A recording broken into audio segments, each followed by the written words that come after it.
Today's material is a motivational monologue exploring the idea that a personal comeback is an internal, quiet transformation already underway, rather than, a sudden, loud external. But let's just dive right into the first piece of. Yeah, let's do it. So, starting off, the manuscript relies heavily on cyclical repetition of its core message, which risks diluting the emotional momentum and the impact of its central thesis. Right, I completely agree. And we see this a lot in motivational writing. Oh, for sure. The author finds this really beautiful conceptual anchor and just wants to make absolutely sure the reader doesn't miss it. So the weakness here is that the text continuously circles back to the same baseline idea of, like, invisible preparation. Yeah, that the comeback is all happening behind the scenes. Exactly. So early on in the opening paragraphs, you get phrases like, pieces are sliding into position. Right. But then a couple of pages later, we get the machinery is turning. And then again, near the very end, it reiterates the machinery is already turning. Yeah, and because the material constantly resets to this exact same idea of hidden preparation, it creates this massive looping effect. It really does. The reader feels as though they are walking in circles rather than being propelled forward toward the emergence that the piece keeps promising. Right, it's like being stuck in a waiting room where the announcer keeps coming over the loudspeaker to tell you your train is arriving. But you never actually see the train. Exactly. You never see it pull into the station. I was actually thinking about this like a musical piece. Oh, yeah? Yeah, I mean, if a musical piece plays its crescendo at the exact same high volume on a continuous loop, it loses its dynamic power. Wow. Yeah, that's a great analogy. The ear just goes numb to it. Right. The piece needs to build, it needs to hit a peak, and then it has to resolve. Absolutely. So the suggestion here is to streamline these thematic loops into a more linear, escalating progression of emotional states. You want to be moving the reader from internal realization to external action without doubling back. So what does that look like practically? Like, what are some concrete examples of how the writer can actually fix? Well, first I'd say consolidate all those hidden preparation metaphors. Take the machinery turning, the universe aligning, the sliding pieces. Put them all together? Right. Group them into a single, powerful anchoring section at the very beginning of the text. Build all that subterranean pressure right at the starting line. And then once the concept of the machinery turning is established, just leave it behind. Exactly. Move the narrative strictly forward. So you transition from that initial phase into something like recognizing the small signs. Right. And then step up to mastering the doubts. Yes. And finally culminate purely in taking the first step. Which means they need to go into the late stages of the manuscript and completely remove that repetition of the pieces are moving near the end. Spot on. Replace it with language focused entirely on the reader's immediate next physical action. Yeah, driving them toward that external act, which actually leads us perfectly into our next point. Right. Because a significant philosophical tension exists between the piece's promise of practical presence and its reliance on language that suggests a passive, inevitable destiny. This was a really big one for me.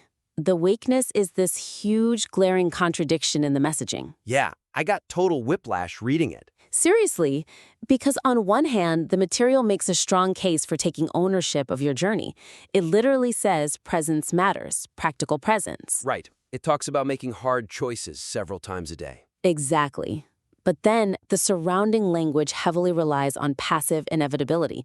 It tells the reader that circumstances you can't see yet are aligning, or that resources you need are being drawn towards you. And the machinery is turning. Right. So it's telling the reader they have to work incredibly hard while simultaneously assuring them that the universe is just, like, magically delivering this comeback to them. It totally blurs the reader's understanding of their actual responsibility. Right. I mean, is there a risk that focusing so heavily on the universe aligning might give the reader permission to just sit back and wait? Oh, absolutely.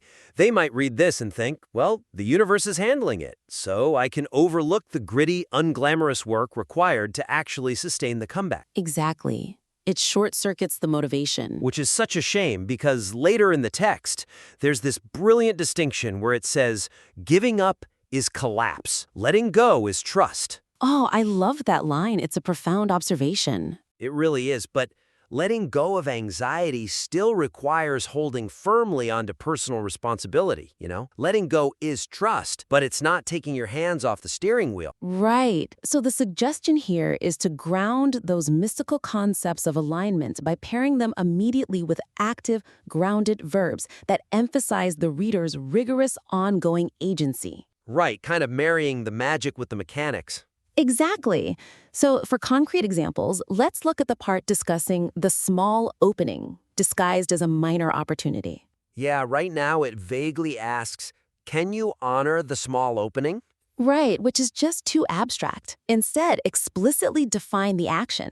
Describe choosing to enforce a boundary with a draining person at work. Or like rewriting a habitual negative response to a familiar trigger. Exactly. Give them a visceral picture of the effort. And we can do the same thing with the phrase, resources you need are being drawn toward you. Right, revise that to reflect co-creation. Yeah, show that the resources appear because the reader is actively clearing the space and changing their frequency through daily discipline. Like saying, because you chose to wake up at 5 a.m. to do the grueling work, you carved out the space for new resources. Exactly. It shifts the locus of control back to the reader. Which is so empowering. But if we're asking the reader to take that kind of radical ownership, we have to look at who is actually taking the action. Right. And this brings up our final major point. The narrative creates an unnecessarily harsh dichotomy between the reader's past self and their emerging self, inadvertently undermining its own theme of holistic growth. Yeah, this was really jarring. It's that classic kill your old self trope you see all the time in self-help. Oh yeah, everywhere. The weakness is how the text insists the past version of the reader had blind spots, weak points, patterns that would sabotage what is coming. It even compares the past self to ill-fitting clothes from a decade ago. It treats the past identity almost like an enemy to be discarded. Exactly. Which clashes so badly with an earlier, highly effective passage where it says the reader was forged in the dark. Right. The part that says, every disappointment carved away something and deepened your capacity. You just cannot claim the past was a vital forging process while simultaneously treating the past self as a useless relic that would mismanage the future. No, it creates massive cognitive dissonance. And actually, the text itself defines mastery as moving forward while the doubts talk. Yes, and true mastery isn't just ignoring the doubts of the past self, but compassionately bringing that past self along for the ride, while the new self takes the steering wheel. I love that. So the suggestion is to reframe the past self not as a flawed entity to be abandoned, but as the essential, hardworking scaffolding that successfully kept the reader alive long enough to reach this new stage. Exactly. So let's talk about concrete examples of how to do this. First, change the metaphor of the clothes from a decade ago. Right, because that implies it's just out of fashion or inherently wrong. Yeah. Instead, use an analogy that honors the past utility. What if they use something like a chrysalis or, ooh, what about a booster rocket on a spacecraft? Oh, wow. A booster rocket is a perfect analogy. Right? Because it's something that served its crucial purpose brilliantly. It pushes the payload out of gravity, and once it reaches orbit, it detaches. Yeah, it can now be gracefully released with gratitude rather than viewed with disdain. Exactly. And the second concrete example would be to soften the language around the person before the fall. Yeah, right now it says they would have mismanaged it, wasted it. Right. Instead of that harsh judgment, acknowledge that the past self was doing its absolute best with the limited tools it had. Yeah, and those failures were the exact blueprints needed to build the current quiet competence the piece talks about. Exactly. It honors the struggle rather than condemning it.